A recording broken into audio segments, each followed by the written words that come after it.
Revue du cadre de partenariat pays Guinée-Banque mondiale, le portefeuille est composé de 12 projets nationaux pour un montant total de près de 382 millions de dollars.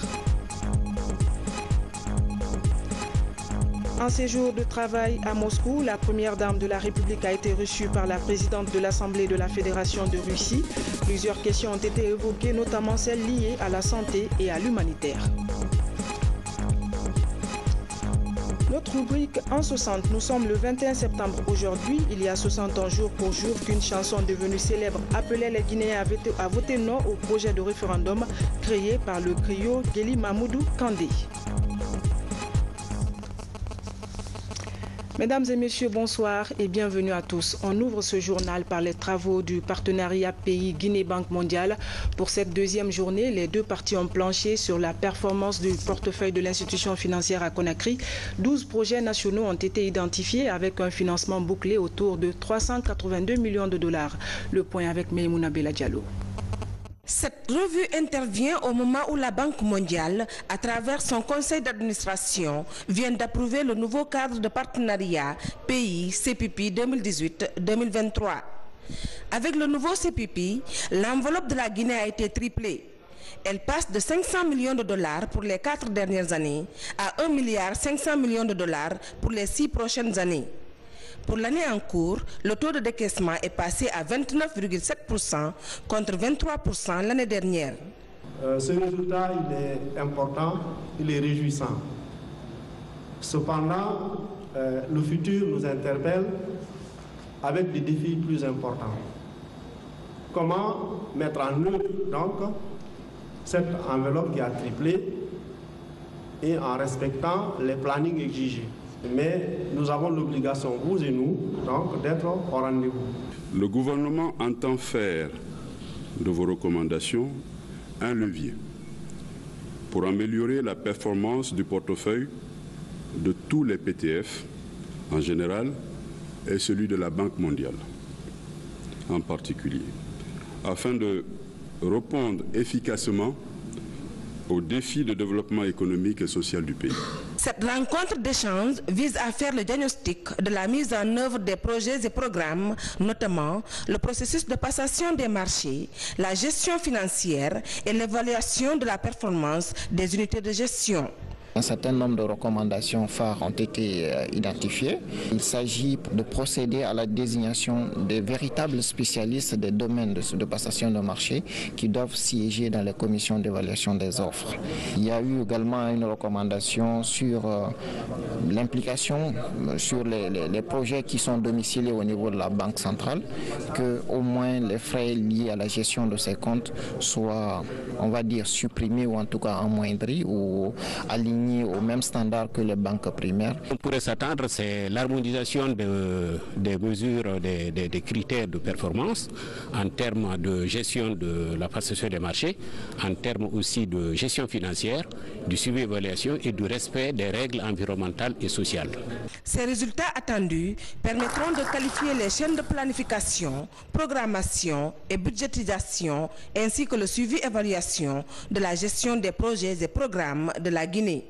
Ils sont au total 20 projets, dont 12 nationaux pour un coût global de plus de 800 millions de dollars. De la responsabilité du journaliste, le ministre de la Communication a rencontré quelques associations de presse. Au menu des entretiens, le respect des lois sur la presse et la responsabilité sociale des journalistes. À ce sujet, Amara Somparé a eu une autre rencontre de travail avec des membres de la Haute Autorité de la Communication. Le reportage complet avec Bernard Tanguino. Du renforcement et de l'amélioration de l'exercice de la liberté de la presse, Amara Somparé poursuit ses prises de contact avec les associations et institutions médiatiques. L'audience accordée à ces groupes de journalistes animateurs porte sur la sensibilité des émissions interactives. Au cours de l'entretien, ces animateurs ont présenté au ministre de l'Information un projet d'institutionnalisation de la journée des auditeurs. Une journée qui vise à sensibiliser les auditeurs sur des propos à tenir à l'antenne en vue de préserver l'unité nationale. Dans toutes les radios, on entend les auditeurs lâcher des propos malveillants. On entend certains auditeurs qui disent des choses qui ne sont pas réelles et qui font vraiment des choses qui ne respectent pas la personne humaine. Donc c'est ce qui nous a interpellés, c'est ce qui nous a fait initier ce projet-là pour que les gens soient responsables dans leurs propos, qu'ils tiennent des propos qui peuvent vraiment réunir les Guinéens autour d'un idéal. Et cet idéal, c'est quoi? C'est le développement de la Guinée pour tous. Autre entrevue du ministre de l'Information et de la Communication, celle avec les responsables de la haute autorité de la communication. Les échanges portent sur le renforcement de la vigilance autour du respect de la loi relative à l'exercice du métier de journaliste, l'amélioration de la qualité de la formation des journalistes et l'application des sanctions sur des dérapages médiatiques sont évoqués. Le ministère de l'Information et la haute autorité de la communication s'accordent sur la nécessité d'agir en faveur d'une presse nationale responsable. Cette visite s'inscrit dans les prises de contact que j'ai effectuées lors de ma prise de fonction. Donc aujourd'hui, nous sommes venus rendre visite à la présidente Martine Condé, qui est aujourd'hui à la tête de la haute autorité de la communication. Et comme nous l'avons tous deux rappelé, c'est une institution centrale dans le dispositif de la communication nationale et il est indispensable que le ministère que je dirige et son institution collaborent en bonne intelligence. Le ministère de la Communication représente le gouvernement. C'est le gouvernement qui élabore les lois. Et à partir de ces lois-là, nous régulons les médias.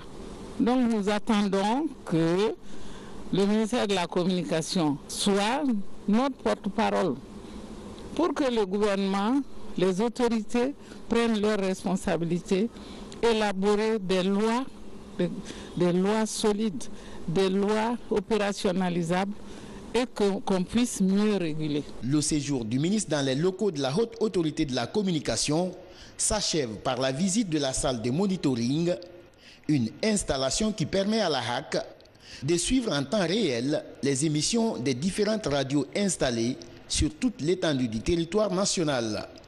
Moyen de veille au respect de l'éthique et de la déontologie. Avant de poursuivre ce journal, ce communiqué du parquet du tribunal de première instance de Kaloum.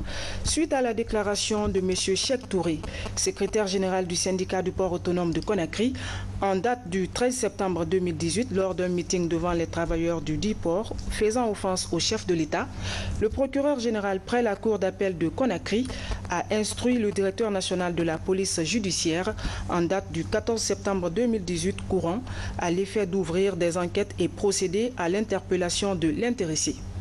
Interpellé mardi le 18 septembre 2018, le susnommé a été entendu sur les faits de dénonciation calomnieuse et diffamation, infraction prévue et punie par les articles 361, 363 et 364 du Code pénal. Déféré le mercredi 19 septembre 2018 courant, le doyen des juges d'instruction du tribunal de première instance de Kaloum a été saisi à l'effet d'instruire le dossier. Après interrogation, il a été placé sous mandat de dépôt pour la suite des enquêtes. Fait à Conakry le 21 septembre 2018, signé le procureur de la République près le tribunal de première instance de Kaloum. Ce journal se poursuit. Coopération, la première dame de la République, a été reçue par la présidente de l'Assemblée de la Fédération de Russie. Plusieurs questions ont été évoquées, notamment celles liées à la santé et à l'humanitaire. Cet entretien a eu lieu en marge des préparatifs du Forum mondial sur la santé féminine que Moscou doit accueillir. Maurice Sidibé commente ces images. La première dame de la République est reçue par la présidente de l'Assemblée de la Fédération de Russie. Au cours de cet entretien, les deux personnalités ont parlé des bonnes relations et de la coopération bilatérale entre la Guinée et la Russie dans les domaines de la santé, de l'éducation et de la formation des cadres guinéens. Nous sommes là pour parler aussi des bonnes relations entre la Russie et la Guinée depuis le lendemain de notre indépendance en Guinée. Donc ça va faire 60 ans le 4 octobre que la Guinée et la Russie ont scellé des partenariats de façon bilatérale. Donc c'est des amis, nous sommes amis de la Russie, des partenaires, et je suis là dans ce cadre-là. La présidente de la Fondation Proxmi a salué la Russie pour les assistances apportées à la Guinée pendant la période d'Ebola, surtout l'appui technique de la société russale. Adjadjene Kondé a fait des plaidoyers auprès de la présidente de l'Assemblée de la Fédération de Russie pour accompagner la Fondation Proxmi dans la réalisation de certains projets, dont la construction d'un hôpital pédiatrique de référence en Guinée. Des plaidoyers accueillis favorablement par la troisième personnalité de Russie. Ici, nous allons parler évidemment de la Fondation Proxmi, présenter les activités de la Fondation, les combats que nous menons depuis 7 ans pour réduire le taux de mortalité maternelle et infantile en Guinée. En 2011, la Guinée était classée le pays de l'Afrique de l'Ouest où il y a plus de décès maternels et infantiles. Aujourd'hui, c'est vrai que les indicateurs sont là pour le prouver, ce taux est en baisse, et pour la mortalité maternelle et pour la mortalité infantile. Ce tête-à-tête intervient à quelques heures avant le Forum Eurasien 2018 où G20 au féminin à Saint-Pétersbourg. Une rencontre mondiale qui va regrouper 1000 participants de 120 pays sur le développement de la stratégie mondiale de santé de la femme. Des spéculations autour d'un compte au Sénégal attribué au ministre des Télécommunications et de l'Économie numérique. Ce dernier s'inscrit en faux contre ces accusations de certains médias locaux. Le ministre Moustapha Mamid Diaby engage en même temps des poursuites judiciaires pour diffamation. Il est au micro de Mohamed Seyar Souma.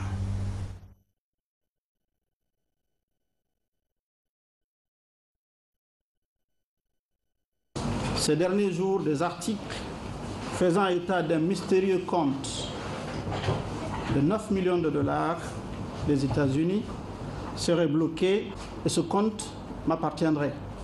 Ceci a fait l'objet de plusieurs écrits, de plusieurs commentaires dans les réseaux sociaux.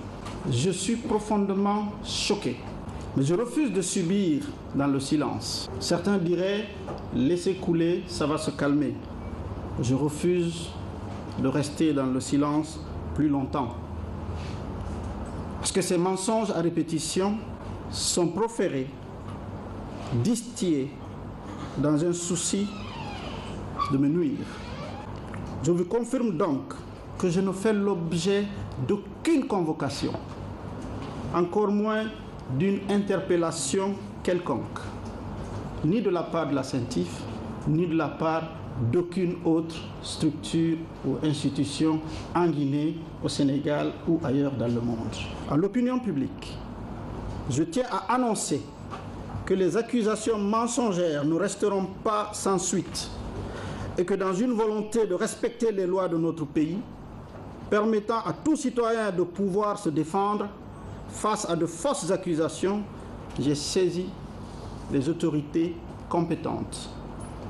Par conséquent, à ma demande, mon avocat conseil, qui est inscrit au barreau de Conakry, a saisi toutes les autorités compétentes en la matière, que sont la haute autorité de la communication et le tribunal. Une mise au point du ministre des Postes et Télécommunications.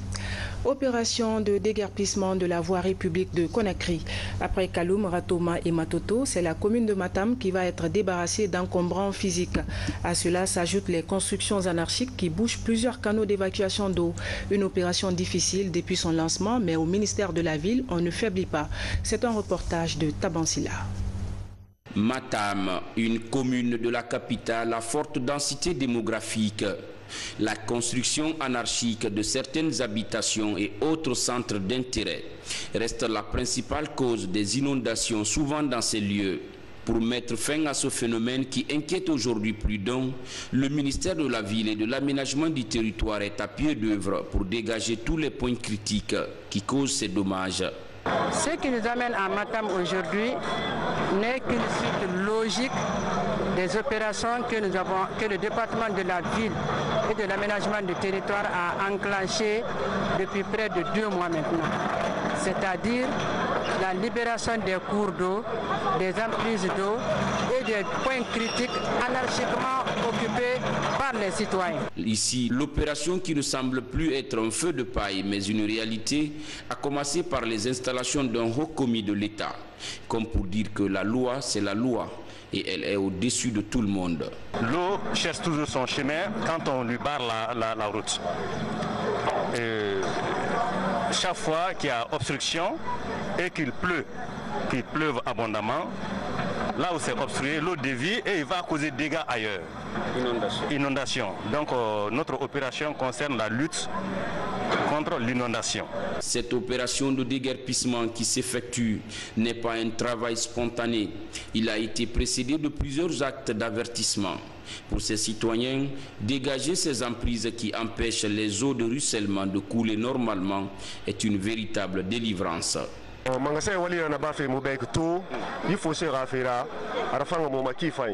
Ce que l'État fait aujourd'hui, pour moi, c'est une bonne chose. Chaque fois, il y a inondation dans ce quartier. Nous sommes soulagés.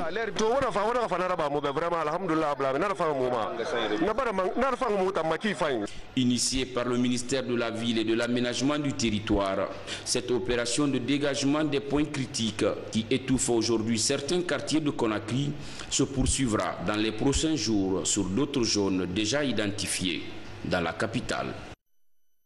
Et puis l'effondrement il y a quelques semaines d'un immeuble R+7 à Kaloum a soulevé beaucoup de questions. D'abord, une commission mise en place par le ministère de la Ville a épinglé plusieurs bâtiments pour défaut de construction.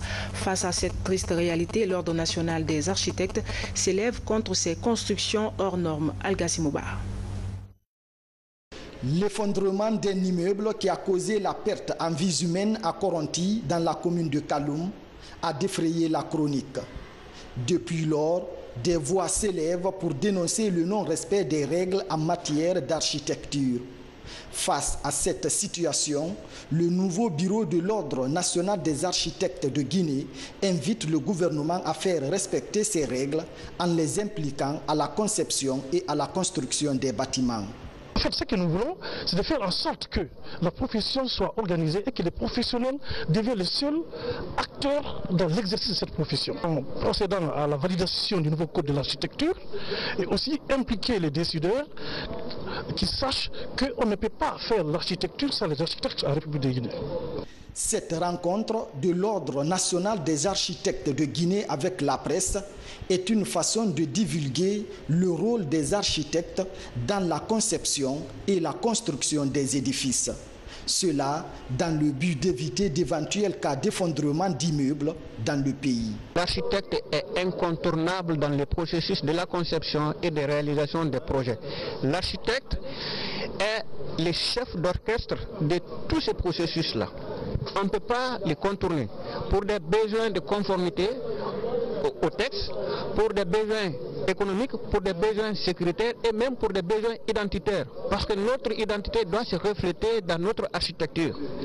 La beauté d'une ville s'exprime par l'architecture. C'est pourquoi la participation de l'architecte à la conception et à la construction des immeubles est une nécessité pour un pays. Volet politique, organiser des processus électoraux apaisés, c'est le défi que se fixe la société civile guinéenne. Une nouvelle plateforme d'observation électorale va bientôt voir le jour. Le projet est soutenu par NDI avec un appui financier de l'USAID. Guénéen Sané nous en dit plus. Cette rencontre se tient en prélude au lancement de la coalition citoyenne pour les élections et la gouvernance, COSEG. C'est une plateforme qui entend mettre en œuvre les activités d'observation électorale et de contrôle citoyen de l'action publique. Une initiative qui vise à contribuer à l'apaisement du processus électoral en Guinée. Notre souci, c'est de participer à la consolidation de la paix dans notre pays. Et on sait que les enjeux qui sont liés à la tenue des élections en République de Guinée sont des enjeux réellement qui demandent la participation de tout Guinéen pour essayer de relever ces défis. Cette approche démocratique est soutenue par le NDI avec l'appui financier de l'USAID. Un soutien qui devrait permettre à la coalition citoyenne pour les élections et la gouvernance de couvrir l'ensemble des communes urbaines et rurales de la Guinée. Depuis plusieurs années, le NDI est en Guinée, plus de 10 ans, et accompagne le processus politique de manière indépendante et équitable. Il faudrait, pour les enjeux à venir, qui sont importants, notamment les législatives et la présidentielle et au-delà, avoir une plateforme qui soit très professionnelle, qui pourrait répondre aux attentes des populations, d'avoir des élections crédibles, transparentes, avec des organismes de gestion des élections qui sont redevables vis-à-vis des citoyens des actions qu'ils mènent. La mise en place de plateformes de surveillance électorale, c'est pour se positionner en tant qu'acteur neutre et équidistant des compétiteurs pour essayer de minimiser les risques de fraude pouvant aboutir à la compromission des résultats issus des élections. Cette opération est l'une des actions d'accompagnement de la société civile à la consolidation du processus démocratique dans le pays. Un accompagnement qui met un accent particulier sur la défense de l'intérêt général à travers une gestion transparente de la chose publique. C'est officiel, la nouvelle directrice générale du port autonome de Conakry a pris fonction une semaine après sa nomination par le président de la République. Hélène Savané promet d'entreprendre plusieurs réformes pour permettre au port autonome de Conakry de fonctionner dans les normes conventionnelles. Mohamed Seyar Souma a suivi pour nous cette passation de service. Ces derniers mois, le port autonome de Conakry connaît des bouleversements. Pour améliorer ses performances, une nouvelle directrice générale est aux affaires. Avant de prendre fonction, elle a droit à une présentation des états financiers de l'établissement public. L'équipe sortante était en place depuis 27 mois. En 2016, nous avons ensemble procédé au remboursement de 59 milliards de dettes antérieures, comprenant entre autres 28 milliards au titre des impôts, 24 milliards au titre des dettes fournisseurs et plus de 7 milliards de découvertes bancaires qui ont engendré des agios de 1 milliard 400 millions de francs guinéens. La directrice générale entrante, Hélène Savané, revient au port autonome de Conakry après 11 ans. Son principal défi est la poursuite du chantier d'extension et de modernisation des installations portuaires engagé par le président de la République. Je prends les charges de directrice du port à un moment particulièrement exaltant de la vie de l'entreprise. En effet, nous abordons une nouvelle phase de mutation de l'activité du port de Conakry avec de nouveaux objectifs et implicitement de nouveaux défis face auxquels je ne ménagerai aucun effort. Il serait illusoire de croire relever ces challenges sans l'engagement total et entier de l'ensemble des travailleurs du port. Avec la nomination de Hélène Savané, le chef de l'État renouvelle sa confiance aux femmes pour gérer l'une des plus grandes régies financières du pays. 90% des marchandises en Guinée passent par le port autonome de Conakry. Un nouveau bâtiment est inauguré au lycée français Albert Camus. Les responsables veulent augmenter la capacité d'accueil de l'établissement. Hier, plusieurs personnalités ont répondu à l'invitation, notamment les responsables du système éducatif guinéen et de l'Agence pour l'enseignement français à l'étranger. L'occasion de saluer la coopération entre la Guinée et la France. Reportage Carlos Mangalo. De l'excellence des relations de coopération franco-guinéenne dans le domaine de l'éducation, le lycée français Albert Camus accroît ses capacités de réception des élèves. Le projet d'extension avait été lancé en novembre 2016 par le chef de l'État, professeur Alpha Condé, en compagnie du ministre français des Affaires étrangères d'alors, Jean-Marc Ayrault. L'achèvement de la première phase des travaux a permis de rehausser de 10% l'effectif de l'établissement où se côtoient français, guinéens et d'autres nationalités. Ce nouveau bâtiment est indéniablement le signe que le lycée français Albert Camus se porte bien aujourd'hui avec plus de 1000 élèves qui représentent plus de 600 familles. Pourtant, nous revenons de loin. Certains d'entre vous se rappellent certainement que notre établissement avait dû fermer ses portes en 2009 dans un contexte extrêmement troublé pour le pays. Il me semble important de souligner que c'est justement grâce à l'appui financier décisif de l'AEFE que nous sommes parvenus à rouvrir aussitôt en 2010 pour accueillir à nouveau les élèves. L'événement marque une étape importante dans le développement de ce lycée et traduit l'engagement de la France à investir dans ce secteur pour renforcer son partenariat avec la Guinée. Je suis très heureux d'être ici à Conakry aujourd'hui. Je tenais absolument à venir pour voir le lycée et pour inaugurer ce nouveau bâtiment, parce que ce lycée français à Conakry, il est très important pour nous. Il est très important en Guinée, mais il est très important pour l'ensemble de notre réseau d'enseignement en Afrique. Et ce lycée, comme tous les lycées, il doit se moderniser, il doit s'agrandir aussi, parce qu'il y a de plus en plus de familles qui veulent venir dans le lycée. Donc ça suppose un travail important. C'est pour nous un engagement important de la présence française, de l'ouverture de la France sur la Guinée et de la francophonie bien sûr, et de l'éducation et de l'ouverture sur les autres.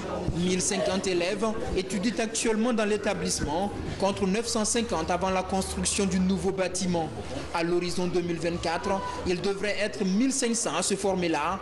Un pont culturel entre la France et la Guinée entretenu par les autorités de part et d'autre.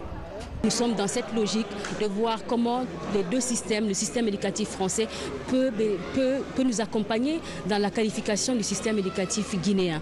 Et le lycée français a produit beaucoup de jeunes Guinéens et des élites guinéennes qui sont passés par le lycée français, partis étudier à l'étranger et qui sont revenus dans le pays pour pouvoir le servir. Donc cette collaboration date de plusieurs décennies et nous espérons qu'elle pourra perdurer dans le temps. Le lycée français Albert Camus fait partie du réseau des 500 lycées français à travers le monde. Au plus fort de l'épidémie Ebola, il était resté ouvert, contribuant ainsi à maintenir de nombreux expatriés. Un signe de solidarité qui a contribué à développer son prestige auprès des Guinéens. L'an dernier, il avait enregistré un taux d'admission de 95% au baccalauréat français. Éducation à Sirorou, un petit village de Forikaria où l'espoir de voir un nombre élevé d'élèves scolarisés renaît. Plusieurs parents n'y croyaient plus, mais l'aide d'un Coréen a permis de construire des infrastructures scolaires. Un projet réalisé avec l'ONG Plan International, comme le montre ce reportage de Fatimatou Diallo à Marakoba Souma. Terme de long périple à travers le monde, cet ancien commandant de la marine sud-coréenne décide de poser des actes humanitaires en s'investissant principalement dans l'éducation. Ce septuagénaire met sa fortune au service de la formation des enfants. Et de tous les pays qu'il a connus, c'est en Guinée que Anne Changso décide d'effectuer sa première action. Il contacte Plan International et dote l'école primaire de Sirorou d'un nouveau bâtiment de 3 salles de classe. J'ai visité cette zone il y a plus de 20 ans. Cette année, je décide d'assister ces enfants pour une meilleure formation. Ce projet n'est qu'un début. Chaque année, je compte investir dans l'éducation de ces enfants. Au-delà de sa construction, les salles sont équipées. Avec la réalisation de cet établissement public, les élèves vont bénéficier de conditions idéales d'apprentissage scolaire. À cela s'ajoutent 400 kits scolaires pour les élèves. Le coût de réalisation de ce projet s'élève à un total de 720 630 400 francs guinéens. Le bailleur privé, M. Anne, a contribué personnellement à hauteur de 629 810 000.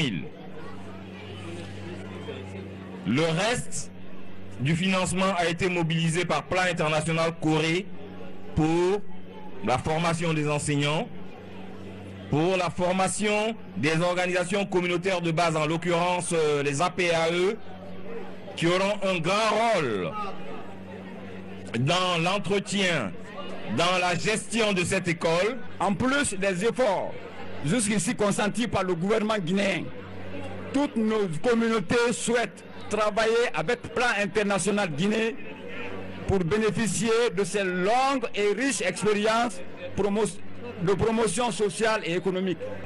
Permettez-moi une fois de plus de vous remercier très sincèrement, monsieur le donateur, pour avoir accru nos possibilités de recrutement à la prochaine ouverture des classes à travers ces nouvelles infrastructures.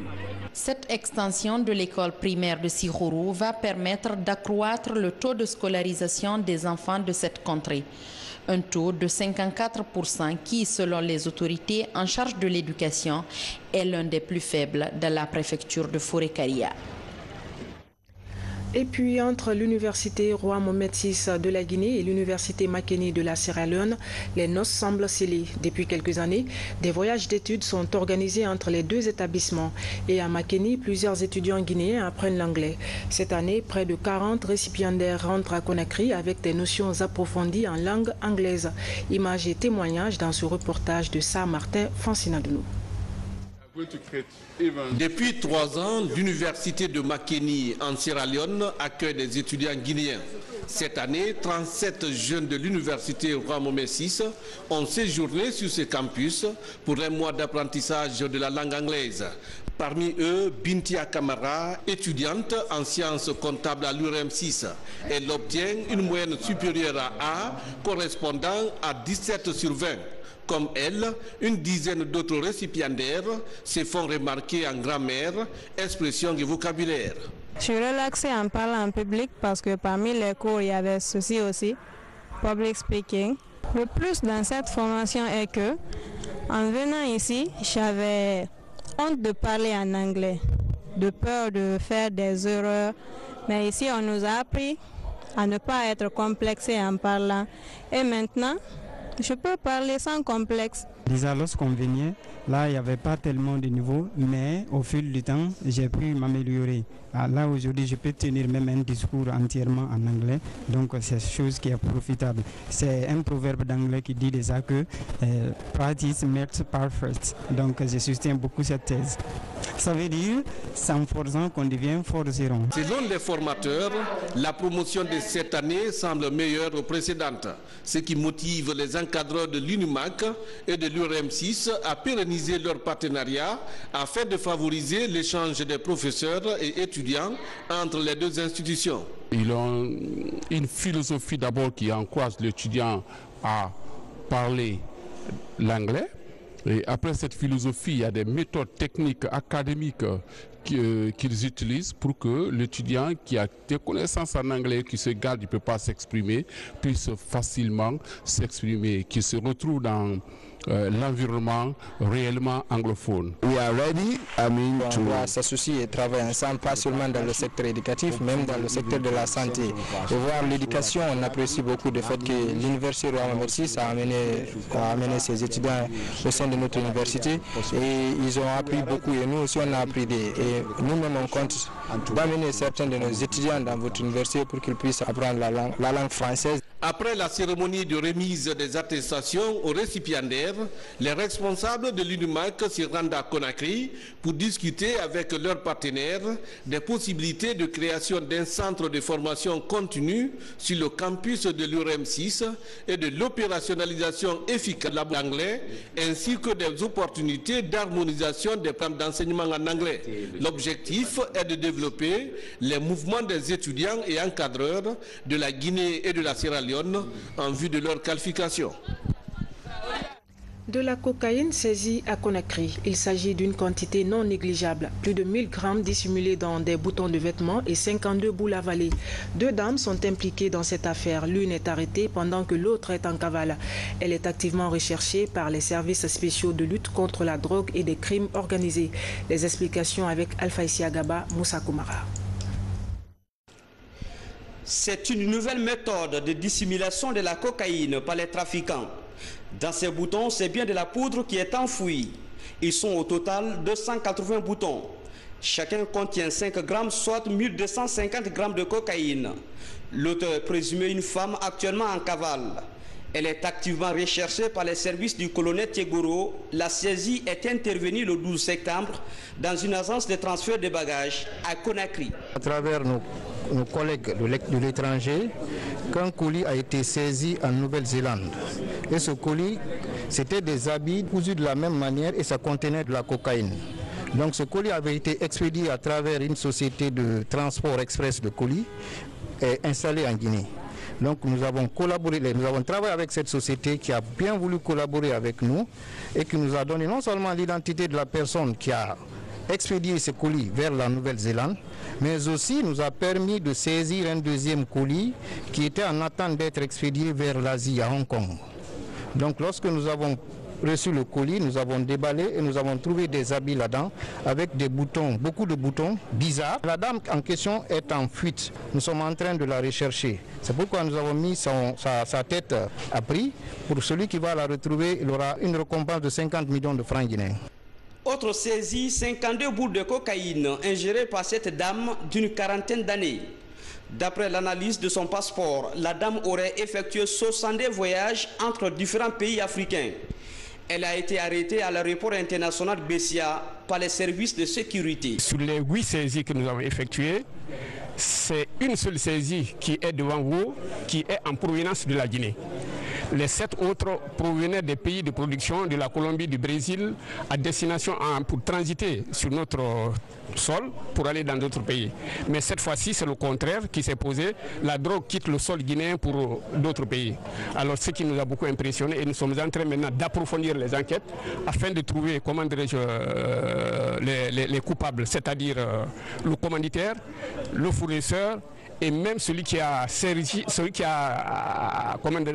pratiqué le reconditionnement.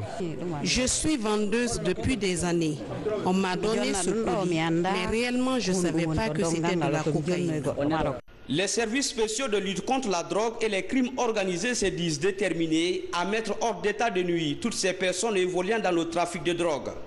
En attendant, cette dame interpellée est mise à la disposition de la justice. Et puis notre rubrique en 60. Nous sommes le 21 septembre aujourd'hui. Il y a 60 ans jour pour jour qu'une chanson devenue célèbre appelait les Guinéens à voter non au projet de référendum de la France. L'artiste Guéli Mamoudou Kandé a répété pendant plusieurs jours avec des membres de sa famille avant de rendre public son morceau le 21 septembre 1958. Retour sur le sens d'un titre qui a galvanisé tout un peuple dans le choix de son destin avec Abdou Karim Kamara.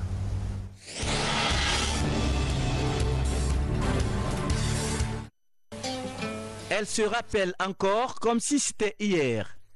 Djeli Kani Kondé a composé avec son époux, le griot Djeli Mamoudou Kandé, la chanson du non en 1958. Ce morceau fétiche était entonné partout en Guinée comme l'hymne au vote. La soixantaine révolue trouve encore dans ses souvenirs la note de son mari galvaniser le peuple de Guinée.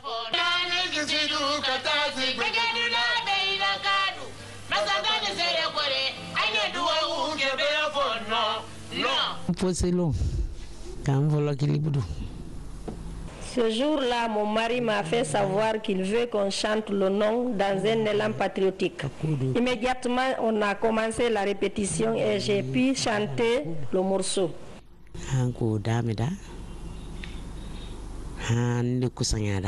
Tout est parti d'un tête-à-tête entre le président Sékou Touré et Djeli Mamoudou Kandé. Entretien au sortir duquel le griot devait s'inspirer et orienter le peuple à prendre son destin en main. C'est que tu dis, bon, Djeli Mamoudou, est-ce que vous êtes intelligent? Il n'y a pas un morceau pour nous accompagner pour faire la campagne. Alors, il a composé le 21 septembre 1958. Bon, il est parti, moi, il a monté ça à Sékou Touré. Sékou Touré a dit, oh, il dit, c'est bon, c'est bon. Il dit, bon, il faut aller passer ça. Dès qu'il a passé, vraiment, c'était hépatique. Sékou Touré a dit, bon, qu'est-ce qu'on va faire? On va faire la campagne immédiatement. À l'époque, la radio Banane était le seul canal de diffusion de la chanson. Le reste se faisait par enregistrement sur des supports transportés à l'intérieur du pays. La chanson a été composée dans la maison du griot domicilié à l'époque au quartier Teminetaï à Kaloum, à l'emplacement actuel de l'immeuble Kaleta. 3 personnes y ont participé. Djeli Mamoudou Kandé lui-même, son épouse et son frère Nankouman Kandé.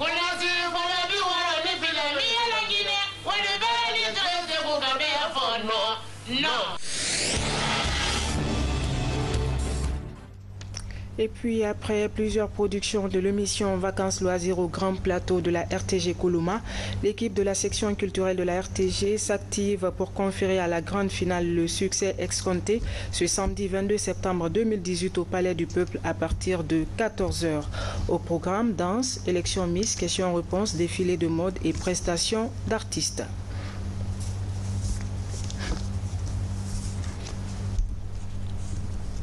Et puis, la Journée internationale de la paix a été célébrée ce 21 septembre. Cette année, le thème retenu est le droit à la paix, 70 ans après l'adoption de la Déclaration universelle des droits de l'homme par les Nations unies. À cette occasion, Khalifa Gassama Diaby, le ministre de l'Unité nationale et de la citoyenneté, invite les Guinéens à résister aux tentatives de haine pour une paix durable en Guinée. Vous suivrez sa déclaration tout à l'heure après ce journal. Voilà, mesdames et messieurs, c'est la fin de cette édition. Merci de votre aimable attention. Le programme continue sur notre site internet www.rtgcoloma.info. Bonsoir et à demain.